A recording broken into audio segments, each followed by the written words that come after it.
उद्धव ठाकरे यांची भूमिका दुटप्पी. उपमुख्यमंत्री एकनाथ शिंदे यांची टीका. उपमुख्यमंत्री एकनाथ शिंदे यांनी उद्धव ठाकरे यांच्यावर जोरदार टीका केली आहे.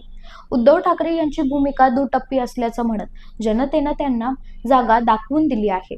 उपमुख्यमंत्री एकनाथ शिंदे यांची टीका.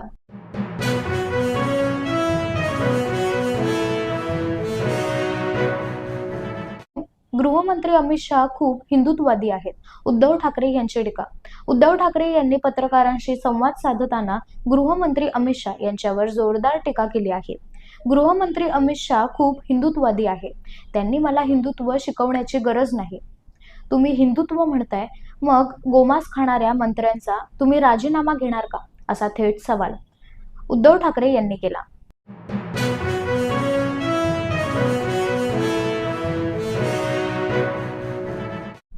काँग्रेस नेते विजय वडेट्टीवार विधानसभेत चांगलेच संतापले.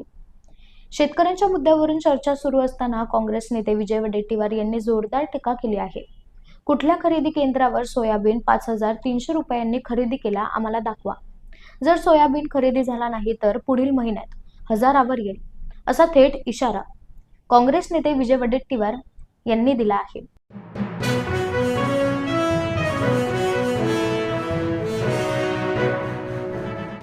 नाशिककरांचा समाधान होईल असं आम्ही काम करत आहोत. गिरीश महाजन यांचं वक्तव्य. नाशिकमधील तपोवनातील झाडं तोडणीबाबत गिरीश महाजन यांची प्रतिक्रिया समोर येत आहे. नाशिकमध्ये 15 ते 20 फुटांची 15,000 झाडं लावण्याची घोषणा गिरीश महाजन यांनी केली. तर नाशिककरांचा समाधान होईल असं आम्ही काम करत आहोत. गिरीश महाजन यांचं वक्तव्य.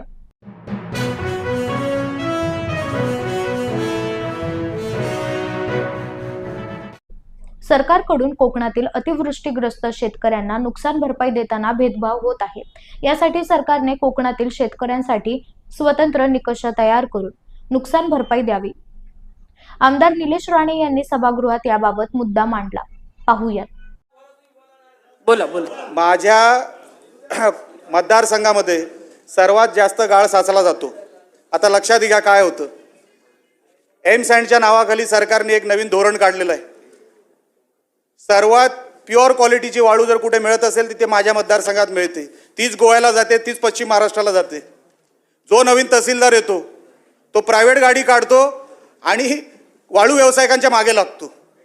आम्ही सातत्याने कलेक्टरांना सांगतो, जे कोण नवीन कलेक्टर येतात, एकतर कोकणामध्ये दरवर्षी नवीन कलेक्टर आहे, दर 6 महिन्यांना नवीन तहसीलदार आहे. मला काही कळत नाही. आणि जो नवीन तहसीलदार येतो त्याला कुठून तरी काय खबर येते मला माहीत नाही. तो जातो, तो वाळू व्यावसायिकांच्याच मागे लागतो. आम्ही त्यांना सांगतोय, अरे बाबा त्यांची काहीतरी टेंडर काढा, त्यांना रीतसर करा, त्यांना ऑथराईज करा, काहीतरी नियम कायदा करा. पण ते करू शकत नाही, कारण का मीटर दुसरीकडे सुरू आहे. आणि वाळूवाल्यांकडून जर पैसे घेतले नाही तर मग तिकडे दुसरा कुठला इन्कम आपण सोर्स उभा करायचा, हा प्रश्न कदाचित नवीन तहसीलदारांना पडत असल्यामुळे अनेक गोष्टी अनेक वेळेला फक्त रेड मारले जाते, फक्त रेड मारला जातो. त्याच्या पलीकडे काही होत नाही. वाळू व्यावसायिक तुम्ही सभागृहामध्ये जाहीर करून टाका, तो वाळू व्यावसायिक चोर आहे म्हणून जाहीर करून टाका ना. वाळू व्यावसायिक हा शब्द प्रयोग आपण का करतो? या तर तुम्ही त्याला चोर घोषित करा, नाहीतर नियम करा, कायदा करा आणि त्याला टेंडर काढायला द्या. टेंडर निघत नाही. मी आमदार झाल्यापासून मी जे काही 3 कलेक्टर माझ्या इकडे येऊन गेले, आता तिसरे आले, त्या 3ही कलेक्टरांना मी सांगतोय, अहो साहेब टेंडर काढा, ह्यांना मोकळं करा, ह्यांना जे काय तुम्ही नियम कायदे लावा, जे काय तुम्ही दिवसाच्या फेऱ्या तुम्ही नियम जे काय तुमच्या नियंत्रणात बसतं ते सगळे नियम लावा, पण त्यांना काहीतरी सांगा तरी, त्यांना नियम तरी बनवून द्या. अजूनपर्यंत ते झालेलं नाही. रॉयल्टीचा विषय केव्हा येतो? जेव्हा तुम्ही नियमामध्ये बसता तेव्हा. इकडे जो नवीन तहसीलदार येतो तो प्रायव्हेट गाडी घेऊन त्याच्या मागे लागतो, गाड्या पकडतोय तहसीलदार. आता काय सांगावं.